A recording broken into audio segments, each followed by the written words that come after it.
I didn't give him the chance.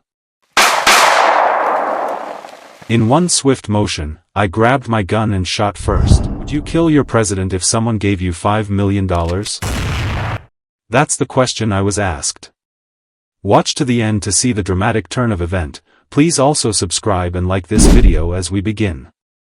My name is Captain Yakuba, and I am a soldier in Burkina Faso. I have served this country for 16 years. I have fought in the forest, in the desert, and in the cities. I have seen my friends die. I have seen blood and tears. But I never thought I would be asked to do something like this. It happened one night. I got a strange message on my phone. Meet us.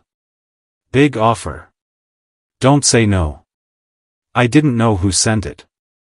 But something told me it was serious. I followed the location and met two men in dark suits. One was French. The other had an American accent. They didn't waste time. We want you to do a job, the French man said. A big one, the other added. You will kill Ibrahim Traoré. I looked at them. At first, I thought it was a joke. But they were not laughing. They said I would get $5 million, a house in Paris or New York, and free citizenship. My hands were shaking.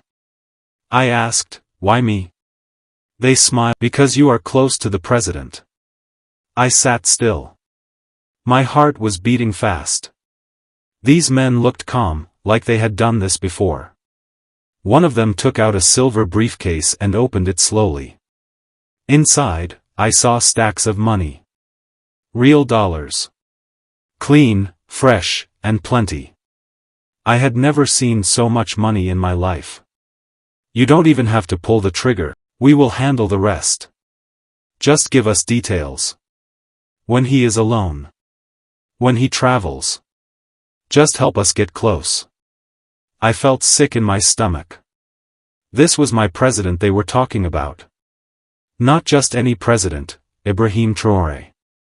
The man who gave soldiers like me hope. The man who walked with the people, ate with us, and gave up comfort to fight for our country. He didn't run to Europe like others. He stayed with us when the country was burning. You think I will betray him? I asked. You think I will betray Burkina Faso? They laughed. Everyone has a price, one of them said, but you don't have to die poor, the other added. I looked at the money again. $5 million. A new life. No more war. No more hunger. No more fear. But I also saw blood. I saw the face of Traoré. And I saw my mother, who taught me to never sell my soul. As I stared at the money, my mother's voice came back to me. She used to say, no amount of gold is worth your name. She was a market woman in Bobo Dioulasso. Poor, but proud. She raised me alone after my father died in the army. She told me, Yakuba, you must never shame your uniform. That night, I couldn't sleep. I didn't tell anyone what happened. Not even my wife. I kept replaying their words in my mind. You don't even have to kill him yourself. Just help us get close. It would be easy. I had access. I had the trust of the president.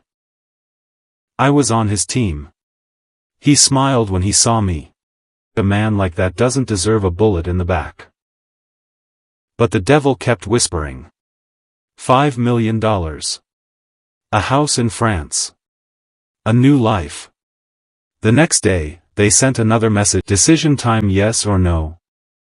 I deleted the message, but they called me. I didn't answer. Then they called again and said, we'll give you 48 hours. After that, the offer is gone.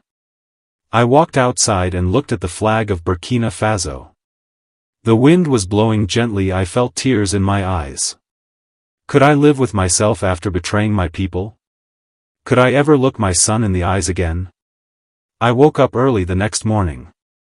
My heart was heavy. My head was full. I went to the small mosque near my house. It was quiet. No one else was there. I knelt down and prayed. Ya Allah, I whispered, I am just a soldier. I never asked for this kind of test. Give me strength, help me choose what is right. Tears rolled down my cheeks. Not because I was afraid, but because I was angry that the world thought Burkina Faso could be bought like cheap bread, angry that foreign men in shiny suits thought our leader was just another black face they could erase. I thought of President Ibrahim Traoré. He was not perfect, but he was brave. When other leaders were flying out of the country in private jets, he stayed and fought. He gave power back to the people. He walked through villages with no shoes, sat with poor farmers, and promised to fight corruption. He made us believe in Burkina Faso again. I stood up from the mat. I wiped my face. I made my decision that moment. I would rather die poor and free than live rich and ashamed. I left the mosque and went straight to my commander. I didn't say everything, but I told him enough. There are people who want to harm the president, I said. He looked at me, shocked. Tell me everything, he replied. And so, I did. My commander was a tough man. He had seen many things. You're sure about what you heard? He asked. Yes, sir, I said. They want to kill President Ibrahim Traoré.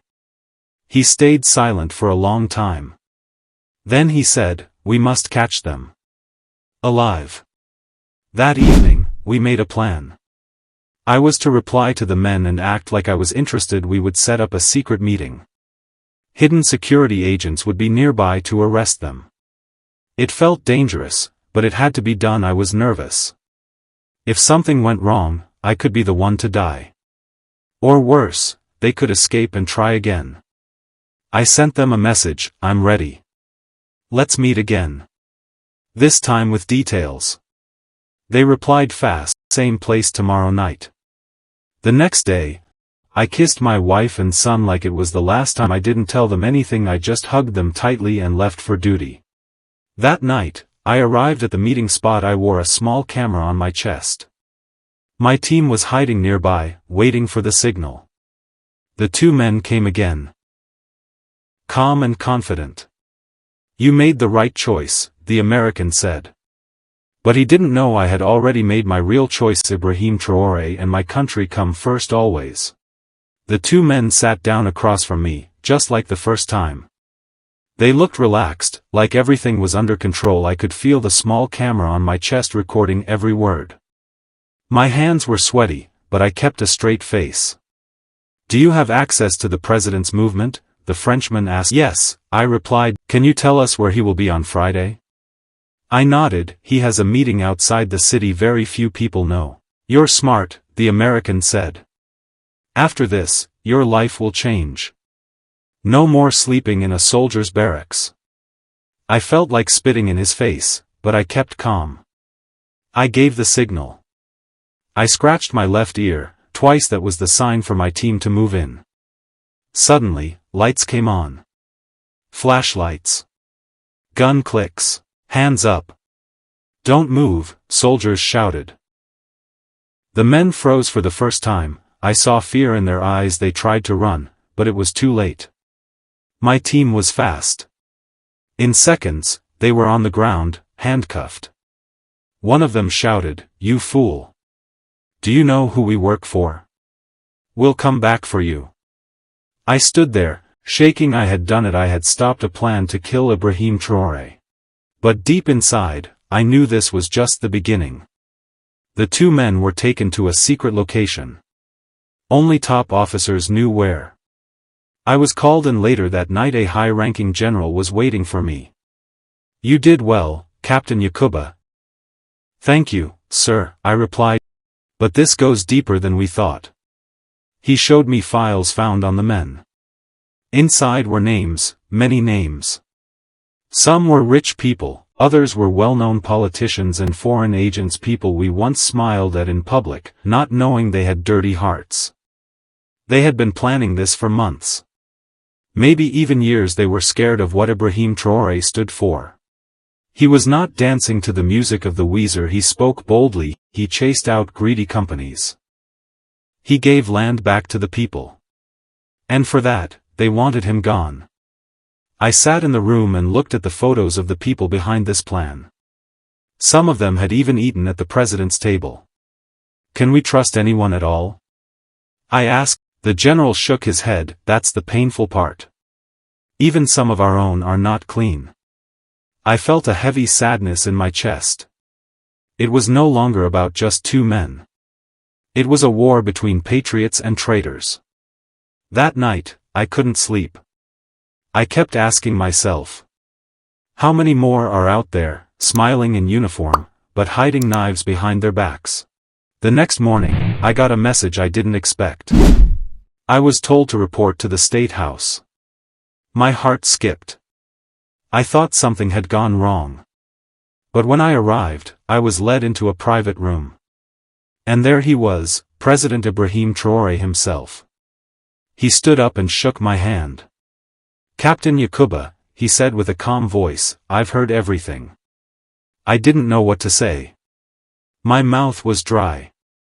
He looked at me kindly and said, you did what many would not do. You chose your country over money. I nodded slowly. I couldn't betray Burkina Faso, sir. And I couldn't betray you. He smiled. People like you are the reason I keep fighting, he said. He offered me a seat and gave me a glass of water.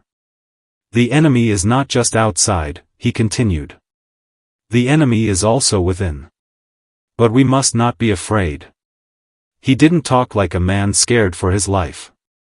He talked like a man ready to die for his people. That made me respect him even more. Before I left, he placed his hand on my shoulder and said, Burkina Faso needs more soldiers like you. As I walked out, I felt proud, but I also felt a new burden. If I could be trusted once, I must always be ready. Because the fight was far from over. 2 days after meeting the president, my life changed. I wasn't a normal soldier anymore. I was now a marked man.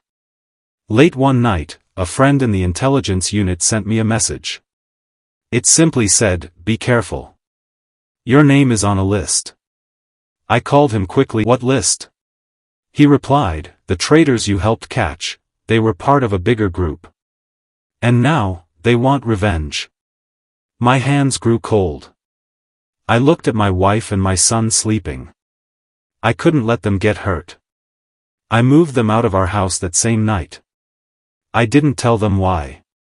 I just said it was for safety. My wife didn't argue. She saw the fear in my eyes. The next day, I was assigned 2 armed guards. I hated the idea of being protected like a big man, but I knew it was necessary. Still, the enemy was watching. Strange cars passed my new place at night. Unknown numbers kept calling and hanging up. I didn't sleep well anymore.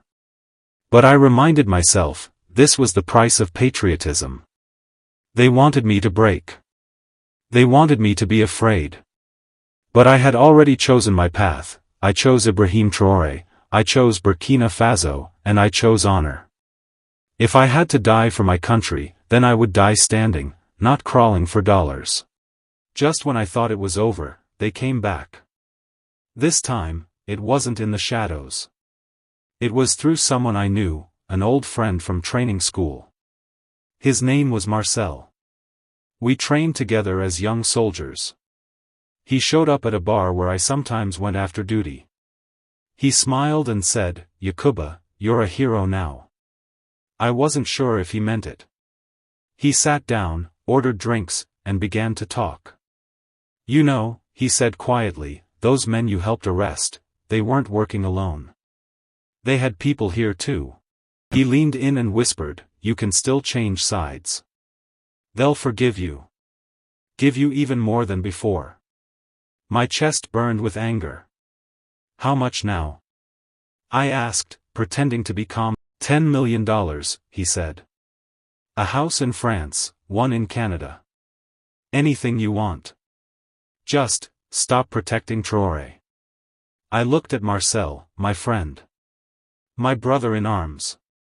I don't want your blood money. He laughed sadly. Everyone has a price, Yakuba. Think of your son. His future. I stood up and said, exactly. That's why I won't do it. I walked away that night knowing I had lost a friend. But I also knew I had saved my soul. Because some things are bigger than money, like loyalty, truth, and the dream of a free Burkina Faso. The days passed, but the threats didn't stop.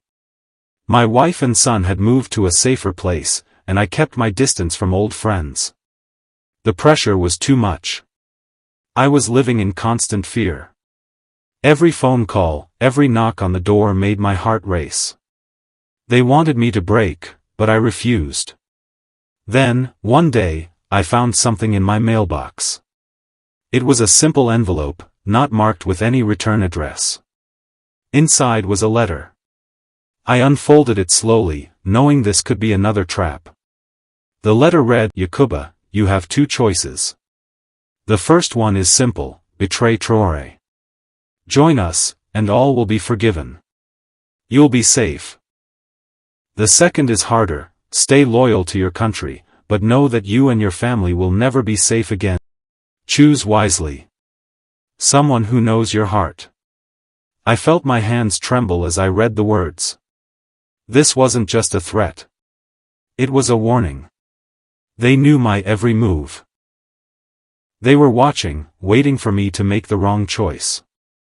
I stood there in silence for a long time. I thought of my family. I thought of President Traoré and the future of Burkina Faso. It would be so easy to take their offer and live a life without fear. But something deep inside me refused to back down. Burkina Faso had given me everything, and I would never turn my back on her. No amount of money or safety could change that. I folded the letter and placed it in my pocket. I knew what I had to do. The days felt heavier now.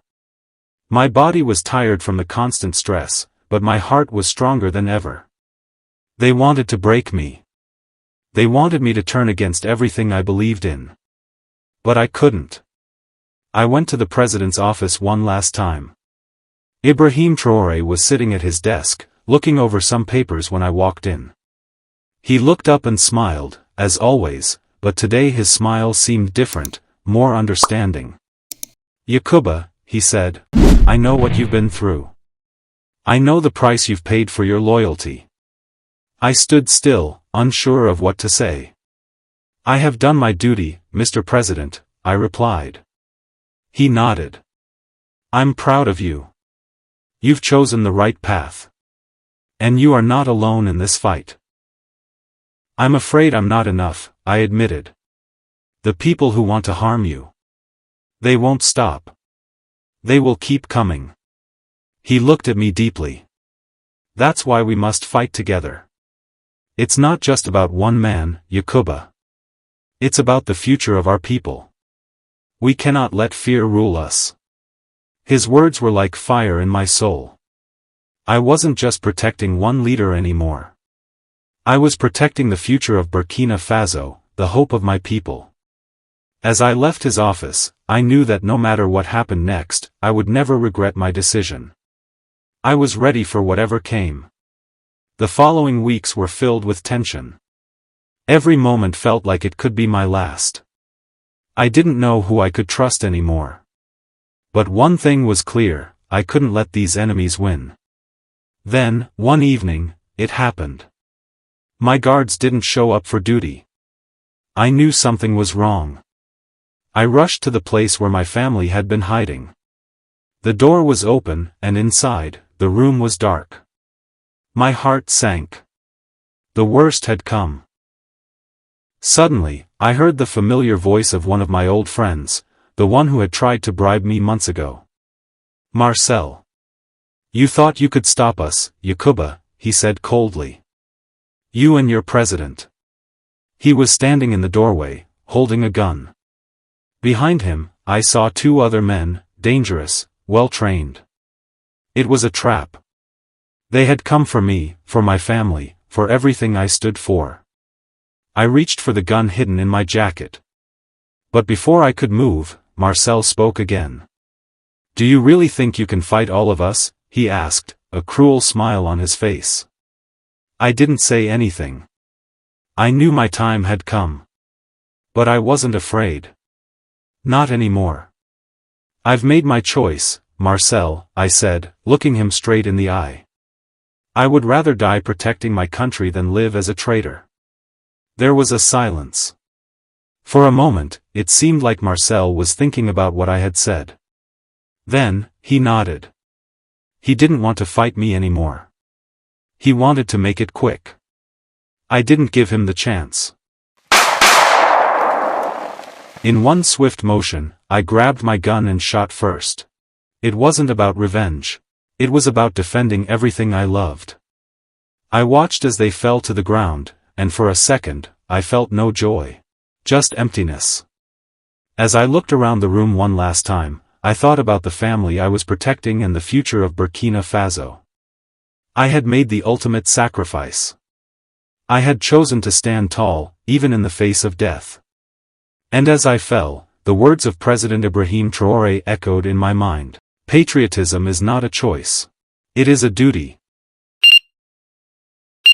I woke up to the sound of soft beeping. At first, everything was blurry.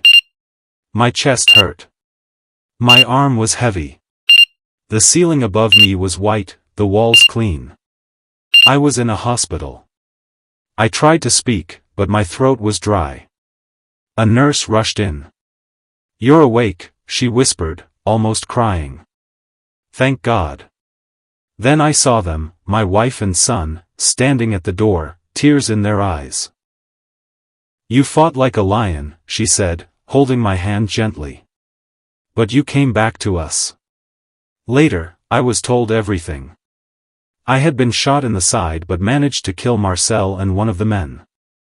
The third escaped but was later captured. My actions saved not just my family, but once again protected the president. President Ibrahim Traoré came to visit me himself. He sat beside my bed and said, "Heroes are not born. They are made by moments like this. Burkina Faso will never forget your name." I didn't feel like a hero. I felt like a man who simply did what was right. A man who chose love for country over fear. When I left the hospital weeks later, the people in my neighborhood clapped as I passed. I didn't smile for fame. I smiled because I was alive. Because my family was safe. Because I had kept my oath. I went home that day, not just a soldier, but a man who proved that no amount of money can buy the heart of a true patriot. And somewhere deep inside, I knew. The lion still breathes. And he is ready if duty ever calls again.